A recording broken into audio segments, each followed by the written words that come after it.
Good morning. Today is Sunday, June 20th, 2021. Happy Father's Day.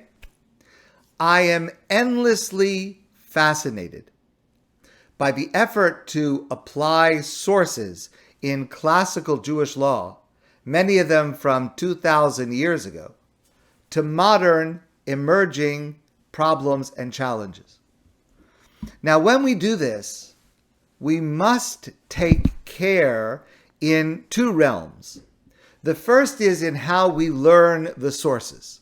We have to make sure that we are learning them clearly and accurately and comprehensively, because very often the conclusion of one passage in the Talmud is simply not clear. What the outcome is not clear.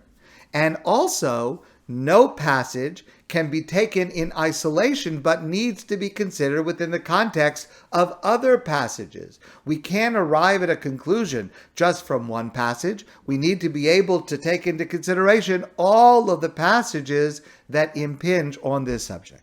That's number one in terms of the way we learn the sources. Number two is we have to be alert to the nuances of the current situation, which may differ subtly but substantially from the case of the classic sources. And this is an example of this and something that is relevant to us today, and I'd like to share this with you. So in recent years, a terrible problem has arisen known as ransomware. Computer hackers can hack into a computer system of a company, of a government, of a utility, and its operators then will not be able to access any of their files. They will not be able to control anything in their system, and their software, their files, their computer system is held for ransom until a ransom is paid. This problem is proliferating rapidly. You may recall recently in the news, a pipeline that supplied gasoline to most of the east coast of the United States was shut down. And there were many places across the eastern seaboard where people could not get gas to drive their cars. A major U.S. meat processor was closed down, idling a plant, creating meat shortages, idling thousands of workers from being able to work and support themselves. A number of cities and towns, their entire computer system locked, inaccessible, unless they would pay some very high ransom. And that means that in the entire city, you can't do anything by computer. Even hospitals. A recent case in Vermont, hospital was attacked with ransomware, literally. Okay, so it's one thing for the hospital administration to be locked, but literally putting patients' lives at risk because the appointments for chemotherapy treatments all got erased, were not accessible. People didn't know when to come. They couldn't make appointments. Literally lives at risk unless a certain exorbitant ransom is paid. So the first thing is that companies and other entities need to be proactive and to take security measures in advance to prevent this from happening, or at the very least lower the chances of it happening. But there are steps that people can take. Yes, of course, hackers are always looking for the way to overcome the latest security feature, but that's part of what it means to do business with computers today. And companies, the ones who have been attacked, have generally been those that had lax security computer-wise, and they need to enhance it very, very strongly.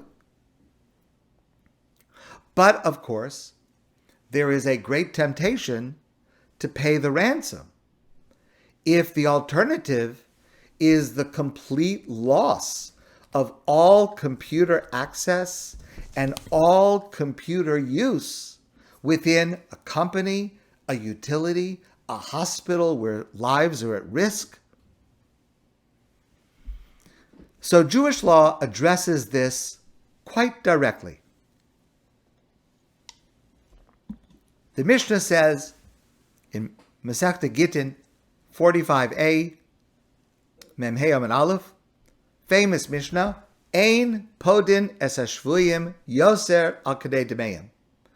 We are not allowed to pay an exorbitant ransom more than the normal ransom. So I just have to take a parenthesis to say to you, what is considered normal ransom and what is considered an exorbitant ransom, that's a bit of a complicated subject, but I think we would have to agree paying for using my own computers is by definition an exorbitant ransom. And certainly the amounts that we hear paid or being required or being considered are certainly exorbitant sums of money.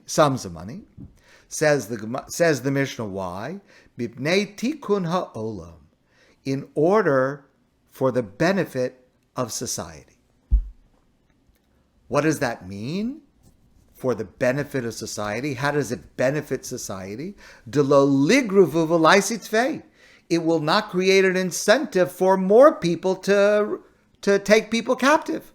If I take someone captive and I demand a ransom and it's paid, I see, this is easy money, I'll do it again. If I see that I'm not going to get paid, it is not going to lead to the outcome that I'm looking for. We're talking about situations where the motive is money. So then if it doesn't pay, it doesn't pay. I'll go on to some other thing. Every person who pays a ransom is therefore colluding in making it more likely that the next person will be ransomed, will be taken captive. So what is clear from this passage in the Mishnah, which is reflected in sources in classical Jewish law, is that the default position should be not to pay. And let's understand what that means. Not to pay, even if that puts lives at risk. Remember, you're putting lives at risk not to pay this ransom, and the calculus is we're putting this certain number of lives at risk and not paying, because by paying the ransom and encouraging others to attack, we'll be putting many more people at risk. So a society has the right to legislate laws for the good of society, even though they are not for the good of a given individual. And an individual might very well be willing to say, listen, God forbid, it's a terrible situation. No one should ever have to be in this situation. I'm the one that's affected and I have the money and I want to pay it. But we have to say to that person, society has to say to that person, no, don't do that. Even though, God forbid, a terrible outcome may happen, but it will, for the society, create more safety. But then there is another passage in the Talmud. So a few pages later, the Talmud tells the following story. This is on 58a.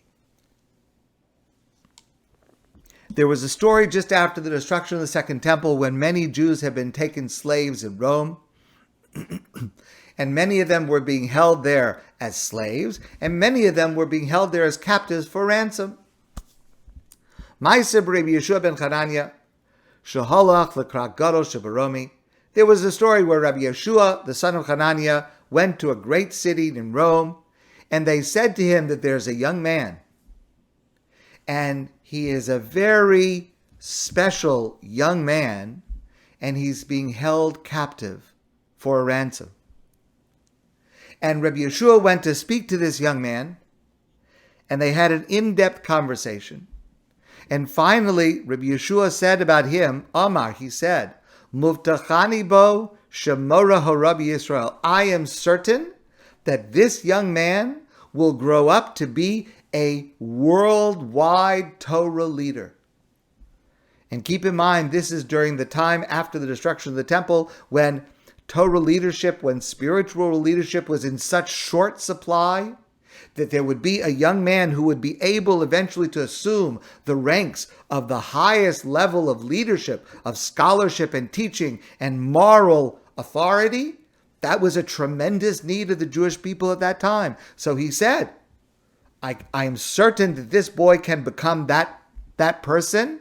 Ha'avoda, I'm taking an oath that I will not move from here until I raise all the money necessary to redeem him. And the Talmud says he did redeem him for an exorbitant sum. And that boy, whose name was Yishmael, grew up to be the famous Rabbi Yishmael, one of the great scholars in the Mishna and in the Talmud, a great authority in Israel. Okay, so that's the story. Now here's the complicating analysis. Does the story in the Talmud mean to suggest that Rebbe Yoshua was right? The Talmud doesn't say, was he right, was he wrong? The Talmud says, in that case, it led to a good outcome, but does that mean he was right? Because it appears that what he did contradicted the rule in the Mishnah that we learned before. The next question is his position, was his action of ransoming Yishmael for an exorbitant sum actually a contradiction to the Mishnah? That also is not so clear, because one approach might be to say that the concept of the Mishnah is that society has a right to make a decision that is best for the society, even if it is not best for any given individual.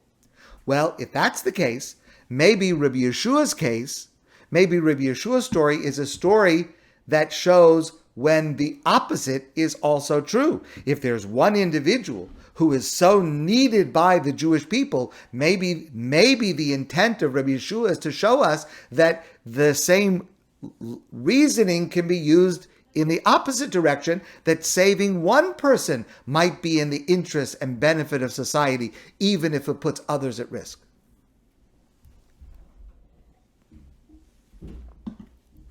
The Talmud does not exactly clarify what the lesson is.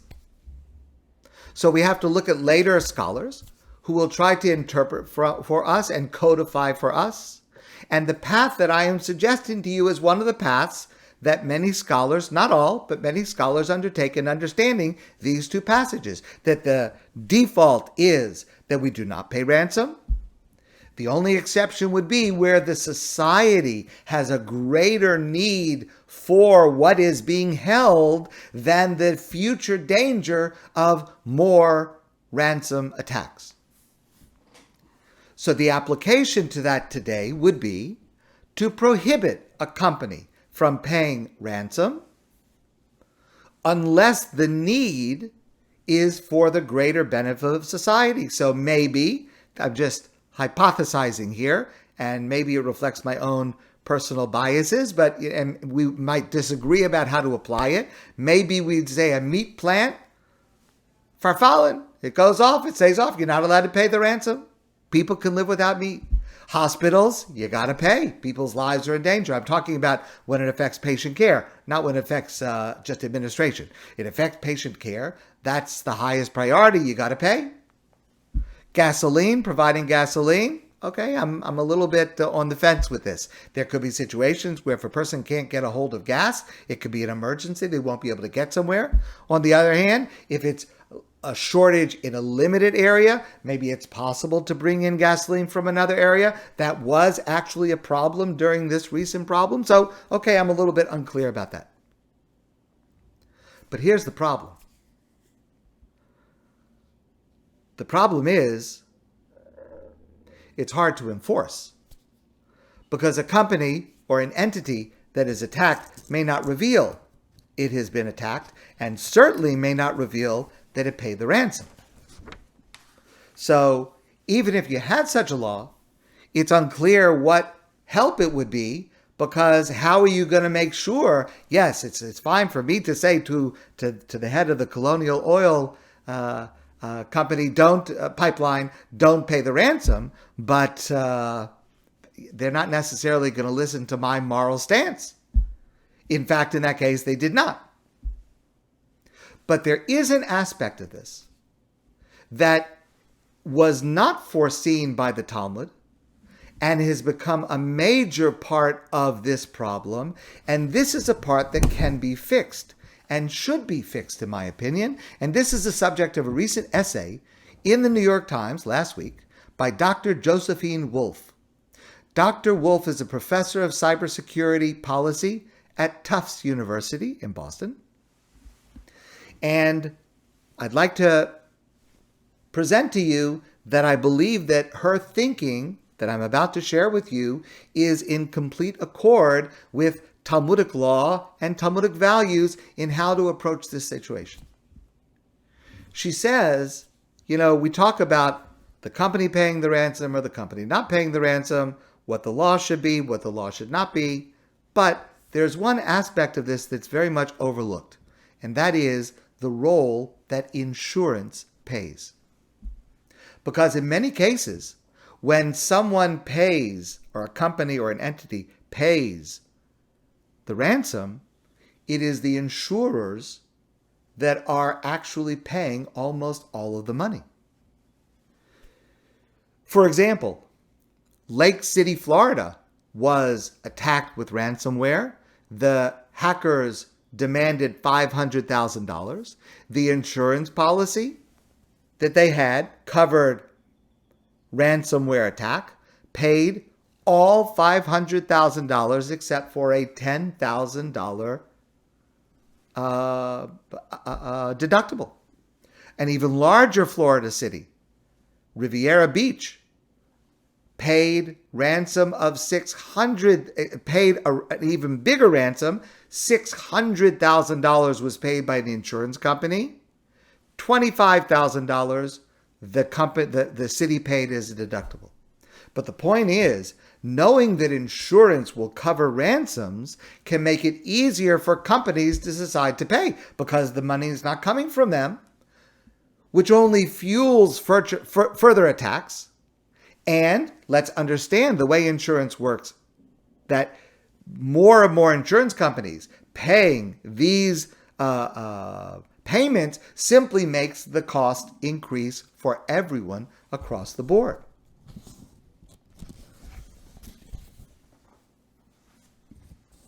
Dr. Wolf writes, at a time when attacks are targeting increasingly high-stakes infrastructure, including fuel pipelines and food supply chains, effectively insulating insurance companies from the full cost of ransom payments would be a serious mistake.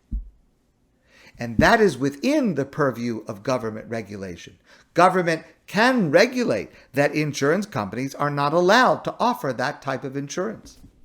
And I believe that that step is in accord with the Talmudic passages that we studied and in accord with both the letter and the spirit of the law that comes from classical Jewish law.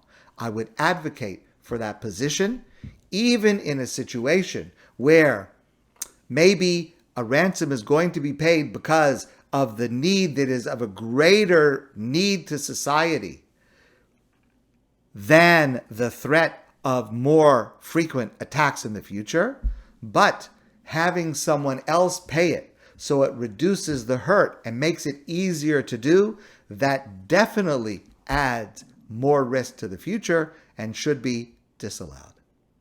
My friends, I want to wish you a great day. I look forward to seeing all of you soon in person, and I would love to hear what you think about this subject.